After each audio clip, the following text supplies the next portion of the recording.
بسم الله الرحمن الرحيم والحمد لله رب العالمين والصلاة والسلام على رسول خير خلقه محمد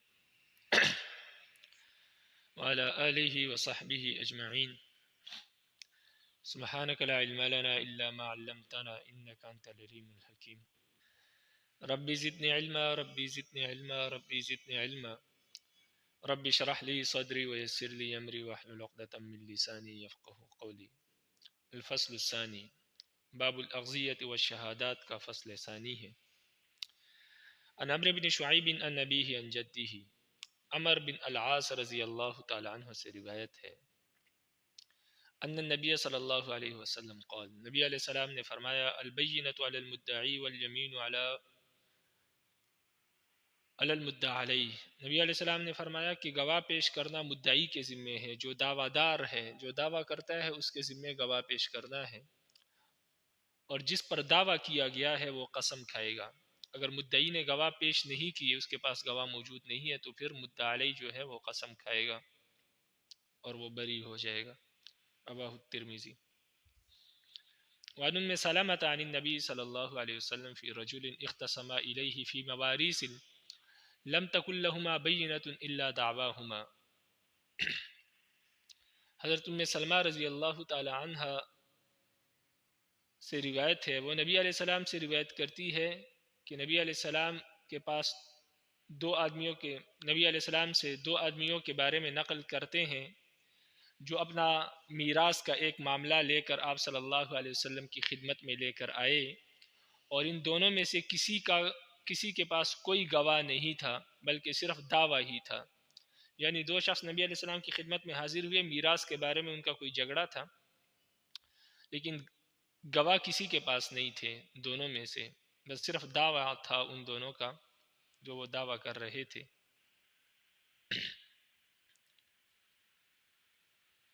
فقال من قضيت له بشيء من حق أخيه فإنما أقطع له قطعة من النار. آپ صلی اللہ علیہ وسلم نے ان کا دعویٰ سن کر فرمایا کہ میں جس شخص کے لیے کسی ایسی چیز کا فیصلہ کر دوں جو اس کے بھائی کا حق ہو، تو وہ چیز اس کے لیے آگ کے ایک ٹکڑے کے علاوہ کچھ نہیں ہوگی. یعنی اگر میں کسی کے لیے بعض اوقات فیصلے میں اونچ نیچ ہو جاتی ہے، اگر میں کسی ایک کا حق دوسرے کو دے دوں تو وہ چیز اس کے لیے حلال نہیں ہے. اگر وہ اس کو استعمال کرے گا تو اس کے لیے آگ کا ایک ٹکڑا ہے جو کل جہنم جس کی وجہ سے کل یہ جہنم میں داخل ہوگا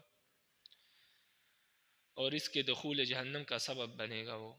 فقال الرجلان كل واحد منهما یا رسول اللہ.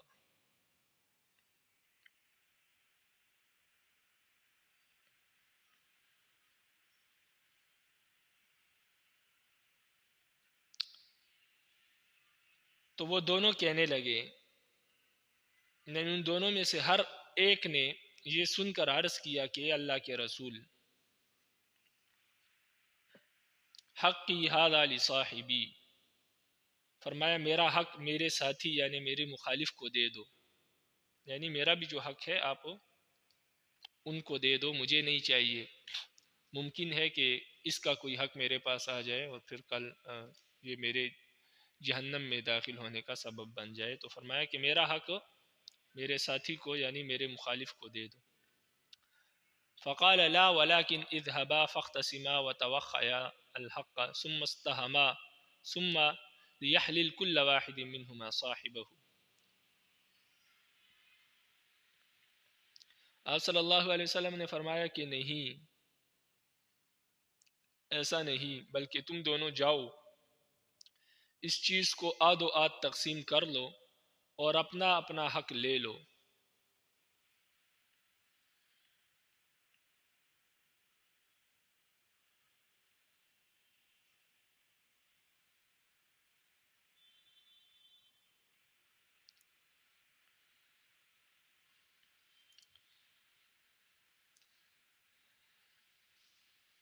پھر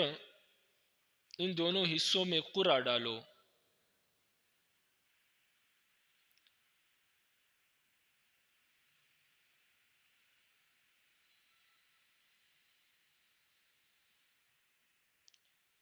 اور جس کا قرہ نکلے یعنی پرچیاں ڈالو، نام لکھو، جس کا جو حصہ نکلے پرچی میں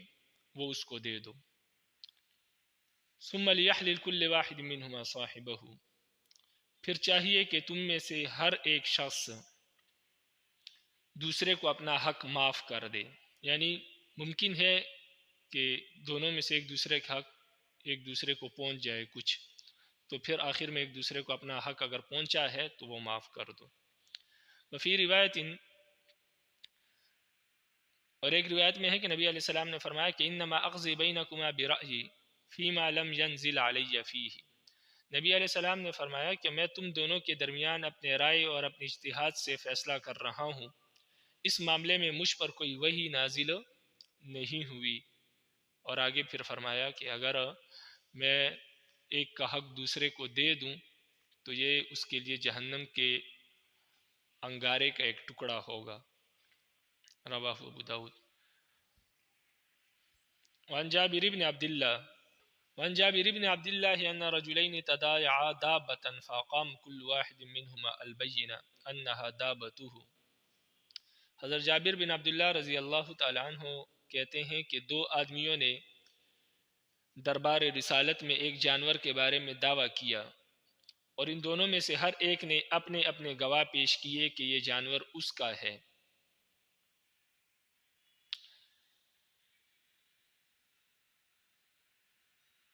فقضى بها رسول اللہ صلی اللہ علیہ وسلم للذی فی یدہ،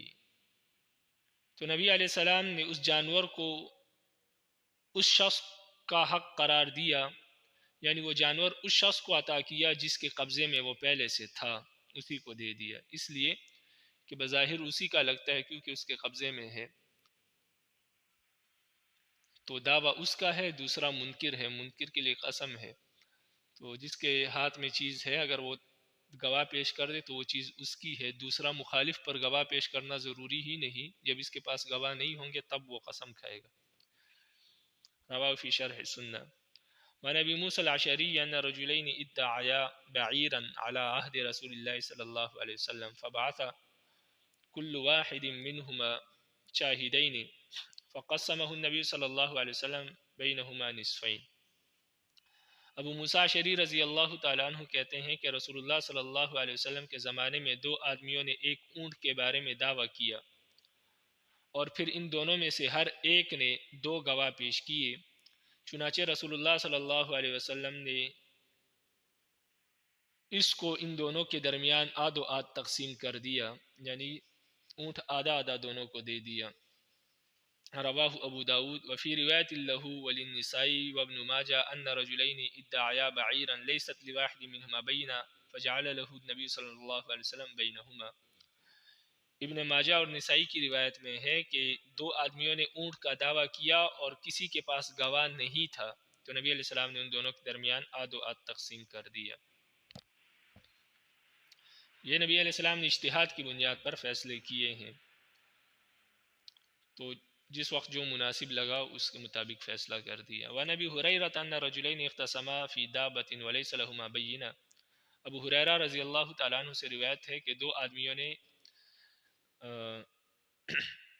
ایک جانور کے بارے میں ایک جانور کا معاملہ نبی علیہ السلام کے پاس لے کر آئے، اور دونوں میں سے کسی کے پاس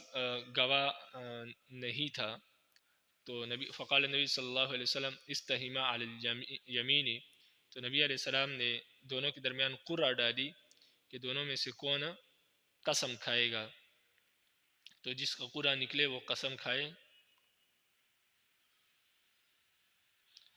تو جس کا قرعہ نکلے وہ قسم کھائے اور جانور لے جائے، تو نبی علیہ السلام نے اس طرح بھی فیصلہ کیا۔ رواہ ابو داود و ابن ماجہ۔ لیکن ابھی جو حناف کے ہاں ہے وہ فیصلہ صرف اس بنیاد پر ہو سکتا ہے کہ یا گواہ پیش کرے مدعی، اور اگر مدعی کے پاس گواہ نہیں ہے تو پھر مدعا علیہ جو ہے وہ قسم کھائے گا بس، باقی جو نبی علیہ السلام نے فیصلے کیے یا جو ہے یہ اس قید کلیہ کی بنیاد پر کیا ہے، منسوخ ہے۔ وعن ابن عباس ان النبی صلی اللہ علیہ وسلم قال للرجل حلفه احلف بالله الذي لا اله الا هو ماله عندك شيء يعني للمدعي، حضرت ابن عباس رضی اللہ تعالیٰ عنہ سے روایت ہے کہ ایک معاملے میں نبی علیہ السلام نے مدعا علیہ سے قسم کھلوائے جانی جس سے قسم کھلوائی جانی تھی، اس سے نبی علیہ السلام نے فرمایا کہ تم اس بات پر قسم کھاؤ کہ اللہ کے سوا کوئی معبود نہیں، کہ اس شخص یعنی مدعی کا تم پر کوئی حق نہیں ہے، یعنی یہ قسم کھاؤ کہ اللہ کے سوا کوئی معبود نہیں اور اس شخص کا میرے اوپر کوئی حق نہیں ہے، ان الفاظ کے ساتھ قسم کھانی ہے، رواه ابو داؤد۔ تو اس کے علاوہ فقہ کی کتابوں میں جن الفاظ سے قسم کھانی ہے وہ موجود ہے کہ کس معاملے میں کن الفاظ کے ساتھ قسم کھانی ہے، تھوڑا سا فرق ہے معاملات میں،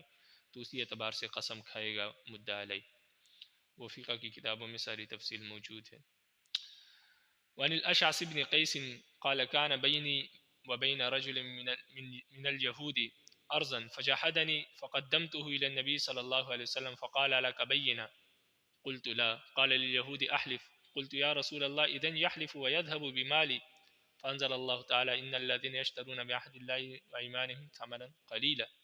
اولئك لا خلاق لهم في الاخره۔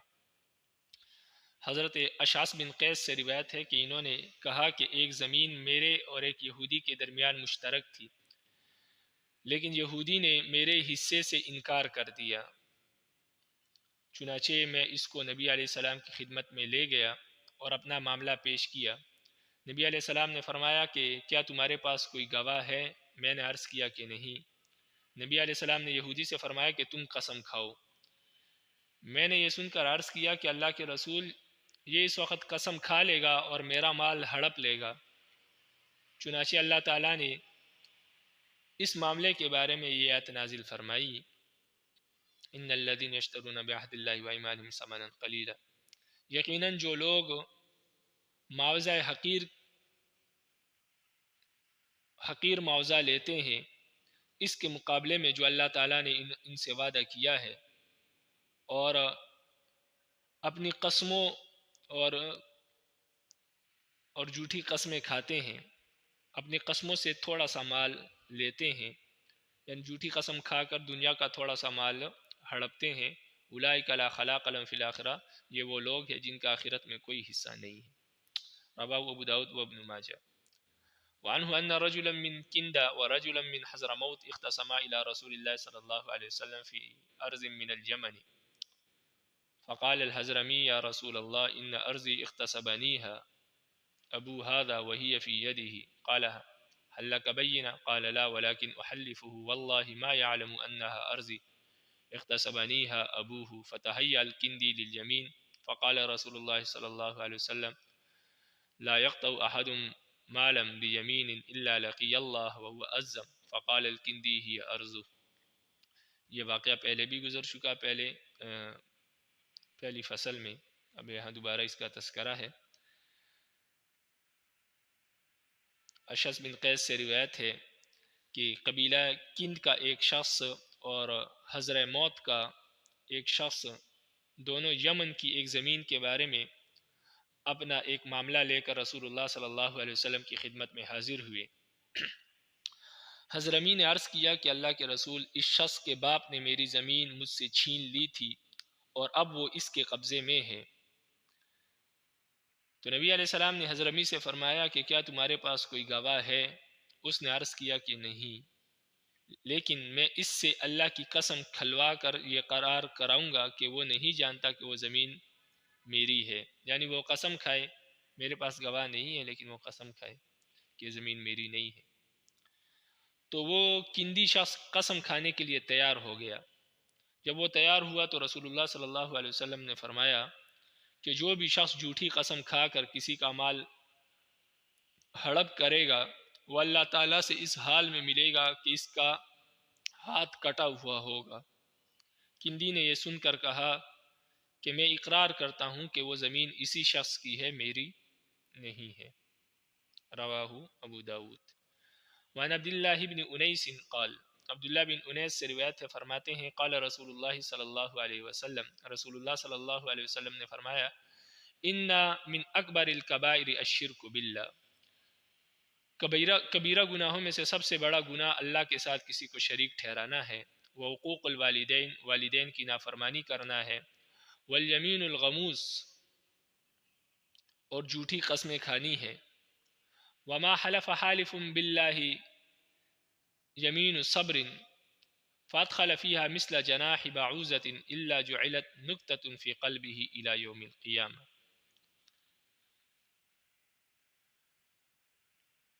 فرمایا جس قسم کھانے والے نے بھی مجبوری اور قید کی حالت میں اللہ کی قسم کھائی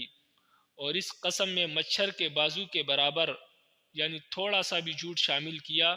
تو اس کے دل میں قیامت کے لیے ایک نقطہ پیدا ہو جائے گا، یعنی قیامت تک کے لیے ایک نقطہ پیدا ہو جاتا ہے سیاہ رنگ کا، جس سے اس کی دل کی نورانیت ختم ہو جاتی ہے، تو اس لیے اس سے پرہیز کرنا چاہیے۔ رواہ الترمذی وقال هذا حدیث غریب۔ وعن جابر رضی اللہ تعالیٰ عنہ قال، حضرت جابر رضی اللہ تعالیٰ عنہ سے روایت ہے، فرماتے ہیں قال رسول اللہ صلی اللہ علیہ وسلم، رسول اللہ صلی اللہ علیہ وسلم نے فرمایا لا يحلف احد عند منبری هذا على يمین آسمۃ ولو على سواک اخضر الا تبوأ مقعده من النار او وجبت له النار۔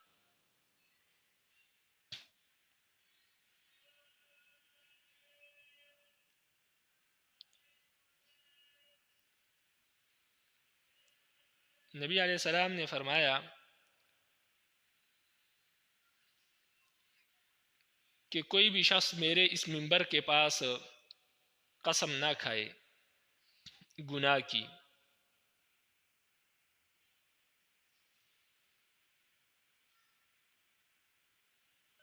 اگر وہ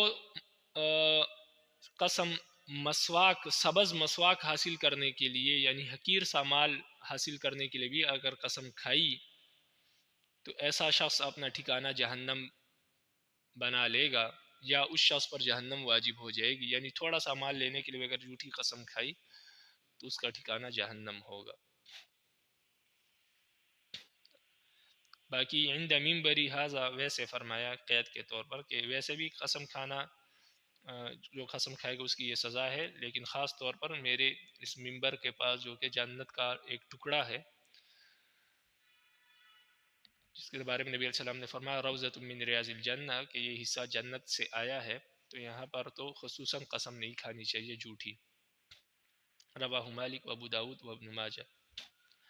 وعن خریم ابن فاتق قال، خریم بن فاتق سے روایت ہے، فرماتے ہیں قال رسول اللہ صلی اللہ علیہ وسلم صلاة الصبح فلما انصرف قام قائما فقال عدلت شهادة الزور بالاشراک باللہ 3 مرات۔ فرماتے ہیں کہ نبی علیہ السلام ایک مرتبہ صبح کی نماز پڑھ کر فارغ ہوئے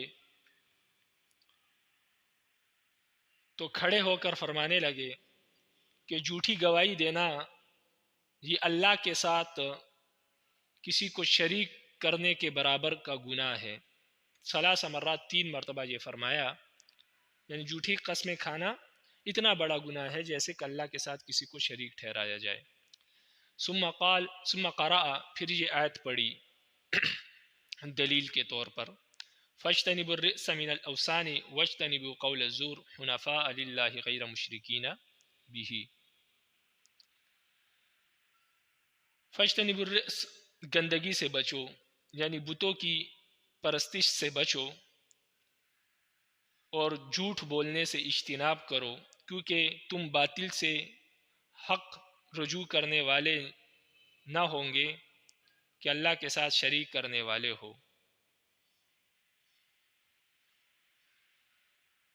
گندگی سے بچو، بتوں کی عبادت سے بچو، جھوٹی گواہی سے بچو، قول الزور سے مراد جھوٹی گواہی سے بچو، حنفاء للہ، اور یکسوئی کے ساتھ اللہ کے لیے عبادت کرو، غیر مشرکین بھی، اللہ کے ساتھ کسی کو شریک نہ کرو۔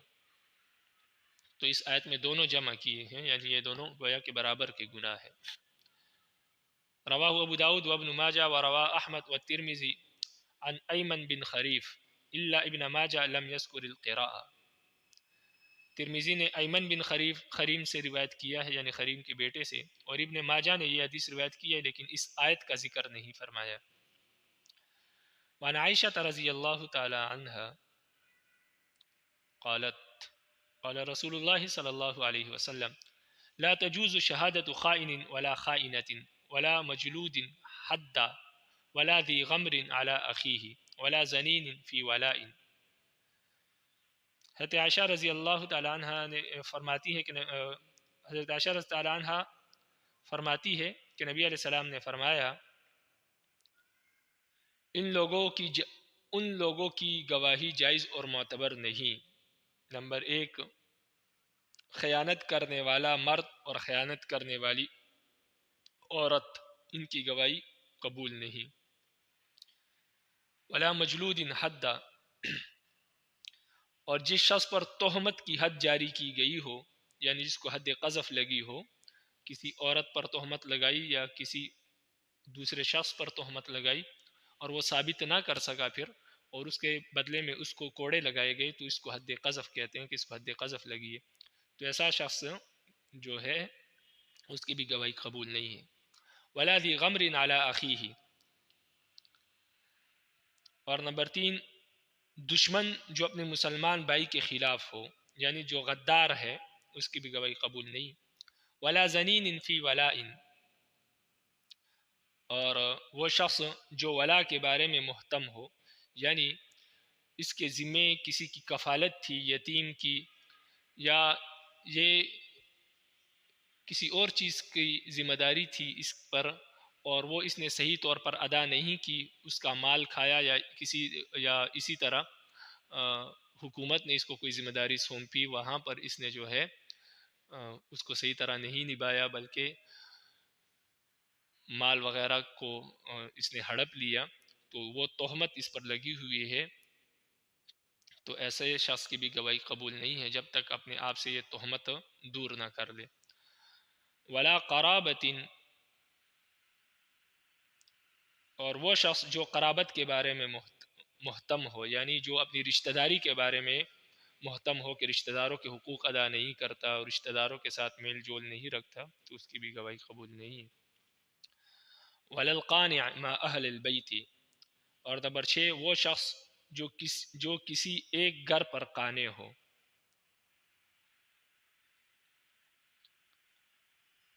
رواہ الترمذی وقال هذا حدیث غریب، امام ترمذی فرماتے ہیں کہ یہ حدیث غریب ہے۔ ویزید بن زیاد الدمشقی الراوی منکر الحدیث، اور اس حدیث کے ایک راوی ہے یزید بن زیاد الدمشقی جو کہ منکر الحدیث ہے۔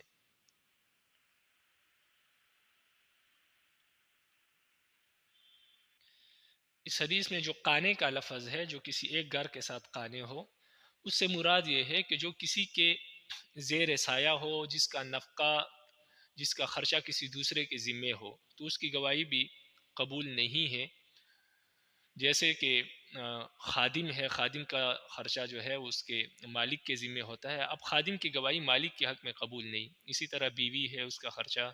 شوہر کے ذمے ہوتا ہے، تو بیوی کی گواہی شوہر کے حق میں قبول نہیں۔ تو اس طرح جس کا خرچہ کسی کے ذمے ہو، تو اس کی گواہی اس کے حق میں قبول نہیں ہے۔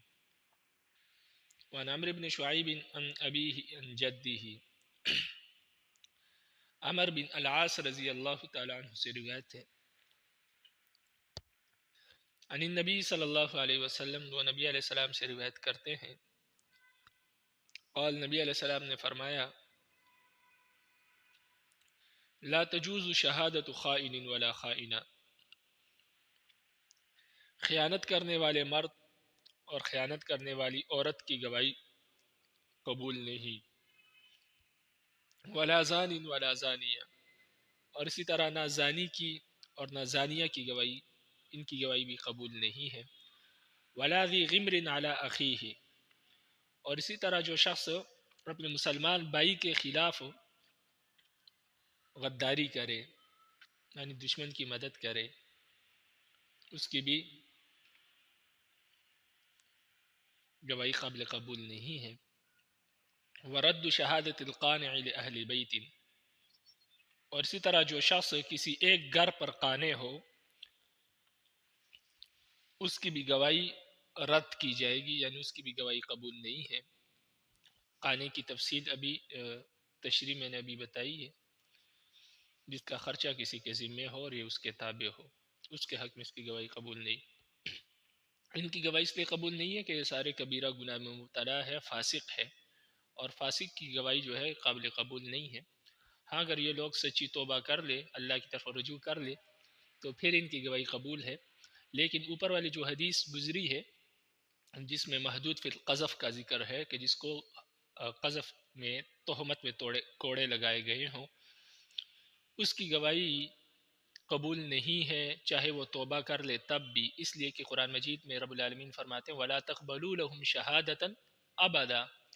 کہ کبھی بھی اس کی گواہی قبول نہیں کرنی۔ اس لیے قرآن کے اس حکم کی بنا پر اگر وہ توبہ کر لے تو اس کا گناہ تو معاف ہو جائے گا، لیکن اس کے باوجود بھی اس کی گواہی قبول نہیں کی جائے گی، اس لیے کہ قرآن نے اس کے بارے میں فیصلہ دیا ہے کہ اس کی گواہی اب آئندہ کبھی بھی قبول نہیں کی جائے گی جب ایک مرتبہ اس کو حد قذف میں کوڑے لگ گئے ہو۔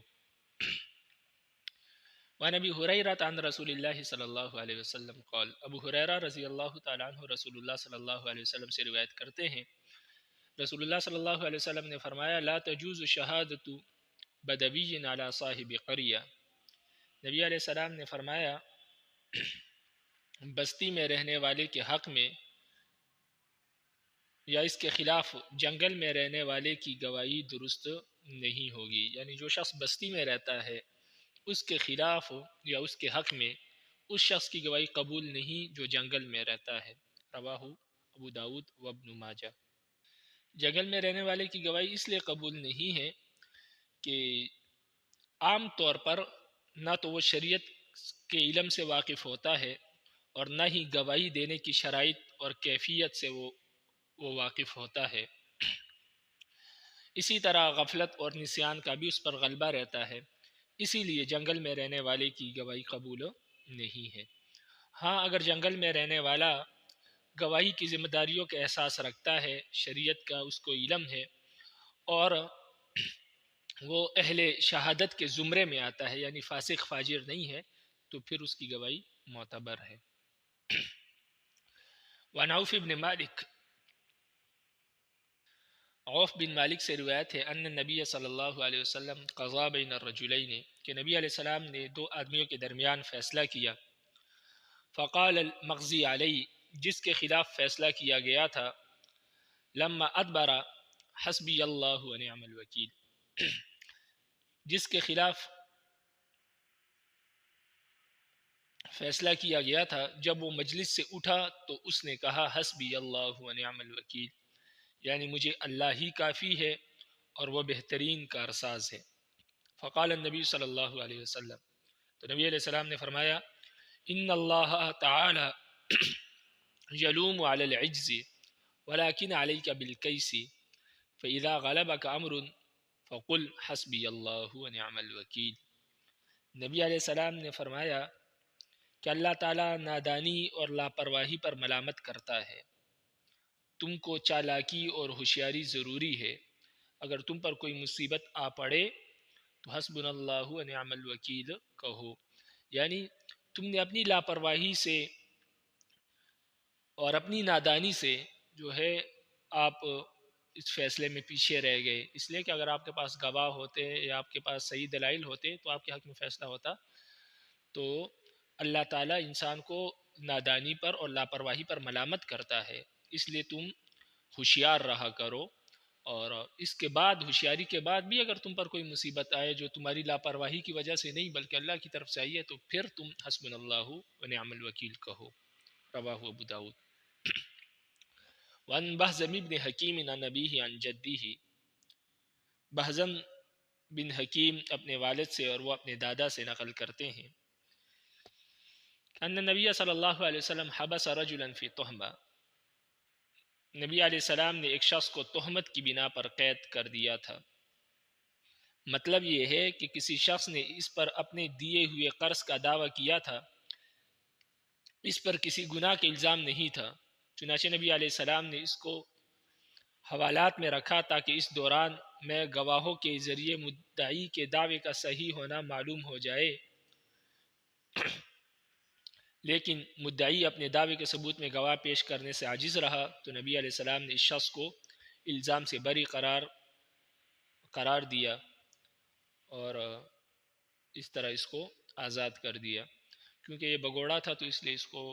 جو ہے قید کر کے رکھا تھا تاکہ اس وقت تک مدعی گواہ پیش کر لے، وگرنہ ویسے اسلام میں قید کرنا اس کی اجازت نہیں ہے، وہ قاضی کی ثوابدید پر ہے، وگرنہ کسی جرم کی سزا یہ نہیں ہے۔ رواہ ابو داود وزاد الترمذی والنسائی ثم خلى عنہ، امام نسائی کی روایت میں یہ ہے کہ پھر نبی علیہ السلام نے اس کو آزاد کر دیا تھا۔ الفصل الثالث عن عبداللہ بن زبیر رضی اللہ تعالیٰ عنہ قال، عبداللہ بن زبیر رضی اللہ تعالیٰ عنہ سے روایت ہے، فرماتے ہیں قضا رسول اللہ صلی اللہ علیہ وسلم، رسول اللہ صلی اللہ علیہ وسلم نے فرمایا